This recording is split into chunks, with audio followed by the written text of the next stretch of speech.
ಮಂಗಳೂರಿನ ಈ ರೆಸ್ಟೋರೆಂಟ್ ನಲ್ಲಿ ಸಿಗೋ ವೆಜಿಟೇರಿಯನ್ ಫುಡ್ ಉಂಟಲ್ವಾ, ಟೇಸ್ಟ್ ಸೂಪರ್ ಇದೆ. ಈ ಹೋಟೆಲ್ಗೆ ಹೋದಾಗ ಈ ಐಟಮ್ಸ್ ತಿನ್ನೋದನ್ನ ಮಾತ್ರ ಮಿಸ್ ಮಾಡಬೇಡಿ. ನಮಸ್ಕಾರ ಮಂಗಳೂರು.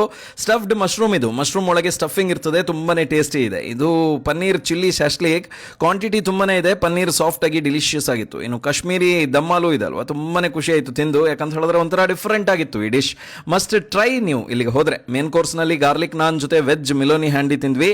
ವಾವ್, ಸೂಪರ್ ಕಾಂಬೋ, ತುಂಬಾನೇ ಟೇಸ್ಟಿ ಆಗಿತ್ತು. ಇನ್ನು ಮುಗಲೈ ಬಿರಿಯಾನಿ ಕೂಡ ತಿಂದ್ವಿ, ಆಸಮ್ ಇತ್ತು ಟೇಸ್ಟ್. ವೆಜ್ ಲವರ್ಸ್ ನೀವು ಇಲ್ಲಿ ವಿಸಿಟ್ ಕೊಡಲೇಬೇಕು. ಅಂಡ್ ನಾನ್ ವೆಜ್ ಪ್ರಿಯರು ವೆಜ್ ಬೇಕು ಅಂತ ಹೇಳಿದಾಗ ಈ ರೆಸ್ಟೋರೆಂಟ್ಗೆ ಮಸ್ಟ್ ವಿಸಿಟ್ ಕೊಡಿ, ಎಂಜಾಯ್ ಮಾಡ್ತೀರಾ. ಒಂದು ಒಳ್ಳೆ ವೆಜ್ ರೆಸ್ಟೋರೆಂಟ್ಗೆ ಬೆಸ್ಟ್ ರೆಕಮೆಂಡೇಶನ್ ಇದು ನಮ್ಮ ಕಡೆಯಿಂದ.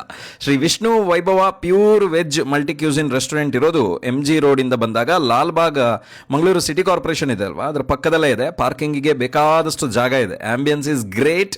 AC and non AC section ಕೂಡ ಇದೆ. ಮೆನು ಅಲ್ಲಿ ಬೇಕಾದಷ್ಟು ಐಟಮ್ಸ್ ಇದೆ. ಕುಡಿಲಿಕ್ಕೆ ನಾವು ಬ್ಲೂ ಲಗೂನ್ ಮಾಕ್ಟೇಲ್ ಕುಡಿದ್ವಿ, ರಿಫ್ರೆಶಿಂಗ್ ಅಂತ ಅನಿಸ್ತು. ಮಕ್ಕಳಿಗೆ ರಜೆ ಅಲ್ವಾ, ಫ್ಯಾಮಿಲಿ ಜೊತೆ ವಿಸಿಟ್ ಮಾಡಿ ಎಂಜಾಯ್ ಮಾಡ್ತೀರಾ. ಇಲ್ಲಿ ಸಿಗೋ food breakfast, lunch, snacks, dinner ಎಲ್ಲವೂ ಸಿಗ್ತದೆ ಈ ಒಂದು ರೆಸ್ಟೋರೆಂಟ್ ನಲ್ಲಿ. ಇಂಥ ಇಂಟ್ರೆಸ್ಟಿಂಗ್ ವಿಡಿಯೋಸ್ ಬೇಕು ಅಂತ ಹೇಳಿದ್ರೆ ತಿಂಡಿನ ಈಗಲೇ ಫಾಲೋ ಮಾಡಿ.